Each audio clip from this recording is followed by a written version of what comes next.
Take you back now to one of our leading stories. The GNU's biggest partners, ANC and DA, they continue to clash over the disputed budget. The ANC has promised to engage all the parties, including the Democratic Alliance, as well as those outside the GNU. Let's talk now to political analyst Dr Ongama Mtimka, who talks to us from Johannesburg tonight. Dr Mtimka, good evening to you and thank you for your time.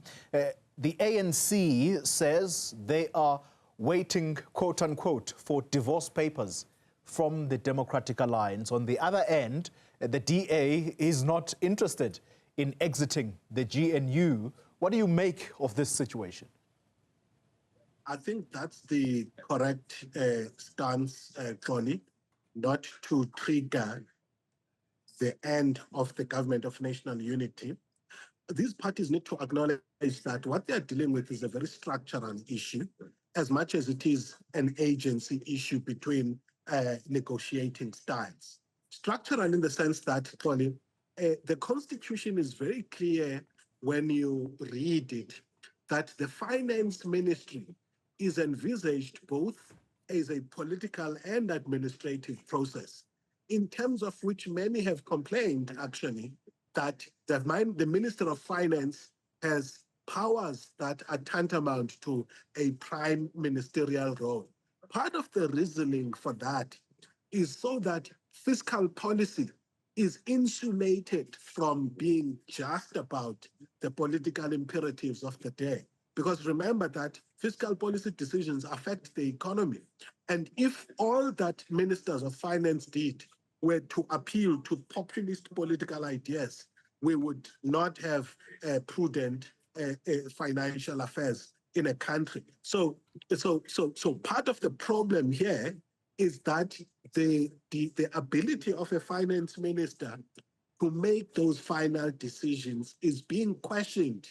By the way, not unsimilar, if there is such a word, to how SACP and COSATU have complained about, the conduct of fiscal policy in South Africa, that there were party agreements, and then you would find a Minister of Finance that balances everything and makes the calls that he feels are most prudent and respond to conflicting interests. Now, the Democratic Alliance interprets some of that as arrogance of the ANC, or failure of the ANC to recognize that it's now below 40%.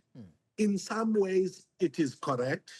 In other ways, it's just facing the same problem the SACP and COSATU have faced throughout time. So giving themselves time to deal with this issue is crucial. The fiscal framework, Dr. Mtimka, that was passed in Parliament last week Wednesday is not entirely over the line, because there is now a case in court by the Democratic Alliance, and tonight a statement from the EFF says that they themselves have gone to court in Cape Town to lodge papers there. Again, this is to try and basically throw out what was agreed upon in Parliament last week.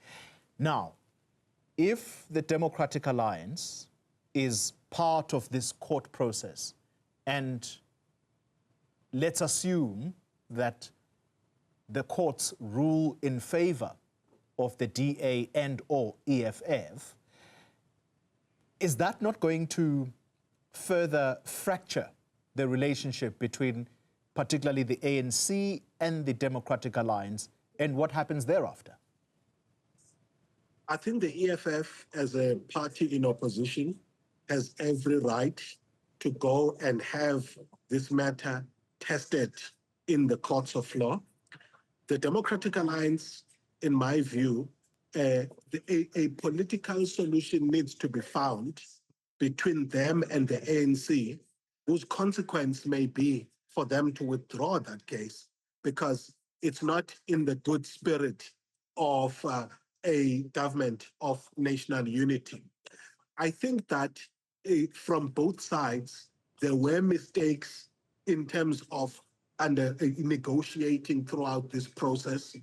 I think there is a reinterpretation or clarification of what it means to have sufficient consensus, especially when it comes to powers that are conferred by the Constitution. Lest we celebrate when one of the parties that is seen to be, friendly to a particular constituency is challenging powers that are conferred in the Constitution in ways that would undermine the original intentions of those powers. And we create a precedent that all powers that are conferred in the Constitution are subject to the political arrangements of the time. I think that's not something you want to encourage. But I think the DA also is raising a very important point from a political point of view, that the ANC may have erred or behaved in bad faith by engaging parties outside of the GNU at the same time that they were negotiating with the Democratic Alliance. But you can understand that there's political risk management everywhere here. Because remember that the budget process is not just about the actors that are directly involved there. It's also about the gaze of domestic and international players that are looking at this and are taking real decisions, be they investment decisions on stock markets or government bonds. So the ANC in some ways had to do something to make sure that that sitting of parliament doesn't worsen the crisis that the country is in, while at the same time the DA is actually right that the ANC should not have gone that far. So these parties must interpret, what does it mean to have sufficient consensus, Ton? Does it mean that a 22% party has veto power over government processes, or has veto power over the 40% party? Does it mean that the 40% party behaves as though it's above 50%? I don't think these are perfect. There are perfect answers for these, but they can be answered in ways that help to improve the conduct of these parties going forward. Final question to you, because you raise something interesting, but you are raising it in a way that is not direct, and I want to be direct about it. The involvement of business. They wrote a letter to both the ANC and the DA, very strong statements then come from President Ramaphosa, the leader of the ANC, who says, we cannot be dictated to by business because they are not elected.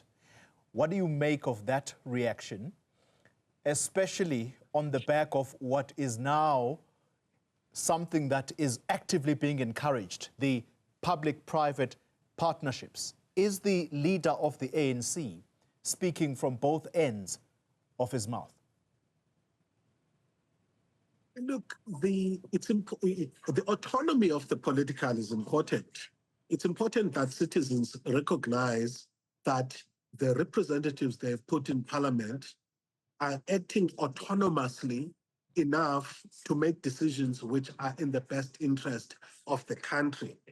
But to say business is attempting to dictate when they are lobbying, which is allowed in a democracy, and are lobbying for a political path that they see as a more stable political path, is to demonize what otherwise is the ordinary business of democracies. All democracies, you will find that whether it's covertly or overtly, different stakeholders are trying to influence the state because the state is a contested terrain.